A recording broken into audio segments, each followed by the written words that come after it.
समाजात जगण्यासाठी दिले ज्यांनी अभिमानाचे स्थान, समाजात जगण्यासाठी दिले ज्यांनी अभिमानाचे स्थान, साहित्य आणि लोककलेतून समाजाचा पुनर्निर्माण, साहित्य आणि लोककलेतून समाजाचा पुनर्निर्माण. आपले विचार, कार्य, प्रतिमा यातून लेखणीतून प्रतिष्ठा प्राप्त करून देणारे व वंचिताच्या व्यथा मांडणारे असे थोर व्यक्ती अण्णाभाऊ साठे. अण्णाभाऊ साठे यांचा जन्म 1 ऑगस्ट 1920 रोजी सांगली जिल्ह्यातील वाळवा तालुक्यातील वाटेगाव या गावी झाला. त्यांचे पूर्ण नाव तुकाराम भाऊराव साठे व त्यांच्या वडिलांचे नाव भाऊराव व आईचे नाव वालुबाई असे होते. न शिकताही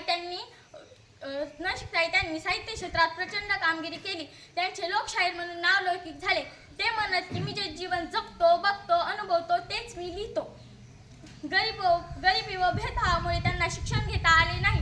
ते त्यांच्या वडिलांबरोबर मुंबईत गेले व तिथे जे काम मिळेल ते त्यांनी केले. जगण्यासाठी त्यांना खूप संघर्ष करावा लागला तरी ते खचले नाही. नैराश्य हे तलवारी साठलेल्या धुळीसारखे असते. नैराश्य हे तलवारी साठलेल्या धुळीसारखे असते.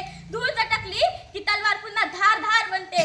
धूळ झटकली की तलवार पुन्हा धार बनते. अशी त्यांची विचारसाली होती. त्यांची मुंबईची लावणी व माझी मैना गावावर राहिली या लावण्या अविस्मरणीय आहेत. रशियात जाऊन छत्रपती शिवाजी महाराजांचा पोवाडा गाणारे ते पहिले लोकशाहीर होते.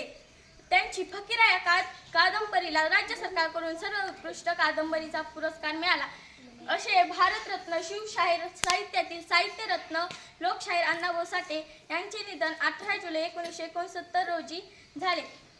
शेवटी जाता एवढेच म्हणे, झाले भाऊ होतीलही भाऊ, झाले भाऊ होतीलही भाऊ, पण यास नाही.